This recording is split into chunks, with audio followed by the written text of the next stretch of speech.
I'll give blood, sweat, and tears to reach my goal. I'm focused now, remain in complete control. I know it's mind over matter, I ain't feeling no pain. Go hard or go home, man, this isn't a game. This is what I live for, the very reason I train. So when they speak about the breaks, they can mention my name, and I could say, I'm a ninja. I'm a ninja.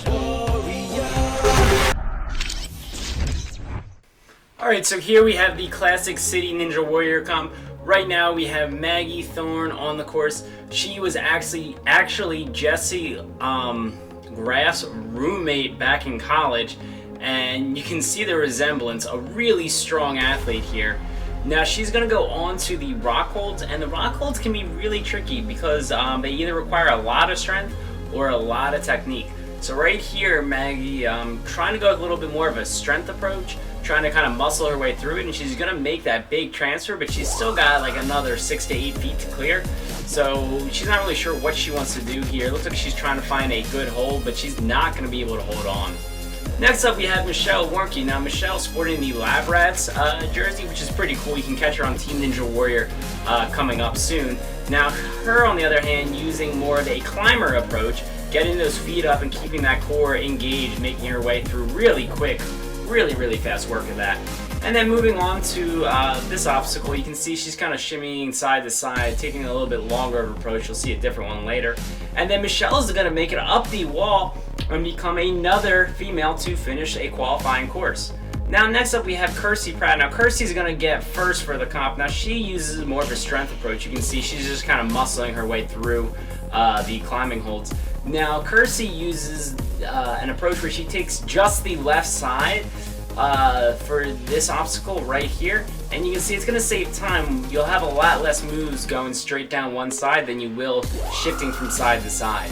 So she's going to get through this obstacle pretty quickly. Really smart technique there by Kirsty. And now moving on to the cliffhanger, she's going to move really fast. There was the body prop before that, which is kind of like a nice rest before going into the cliffhanger, but still really tough sequence of upper body obstacles. You can see her going right into the obstacle here, making quick work of it, using her heels to dig in and get that fast moving traverse. And she's going to dismount here with only the wall left, and like I said, it's been so awesome seeing how far the girls have come. Now Kirsty is going to be yet another female to finish a qualifying course. So incredible stuff here coming out of Classic City. Congrats to Kirsty for getting that first. So right here we have our third place finisher, Hunter. Now he is cruising this course. You can see he's going through with a lot of speed. Really impressive.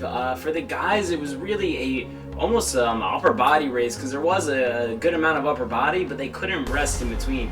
Now you can see Hunter here opting to campus the rock hold. That was the choice of most of the males, and he is getting to the end really quickly. Total time for his run was 2 minutes and something seconds, flying straight up that warp wall. It's just really impressive how strong the guys have gotten. Now next we have Bryce LaRocque, and you can see that he's using some fancy footwork and then going into the cargo net. He is just crushing the doors. This really was a who could get through the course the quickest without getting pumped out. Now most athletes took a little rest before going into the back half. Bryce did not take a huge rest, and our next athlete didn't take any rest at all. So he's going to go in and fly right up the warp wall, but a really strong finish by Bryce. And then finally, we're going to have our first place finisher, Sean Noel from Movement Lab Ohio.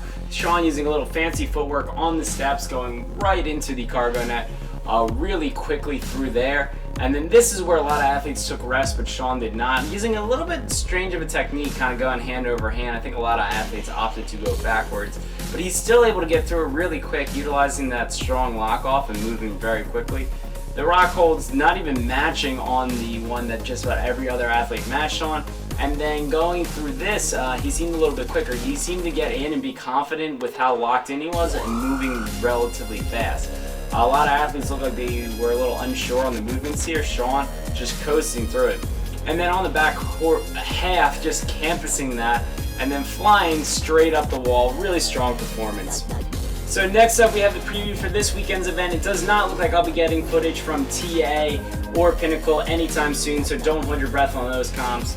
But stay tuned, like, comment, and subscribe. I'll see you guys in a little.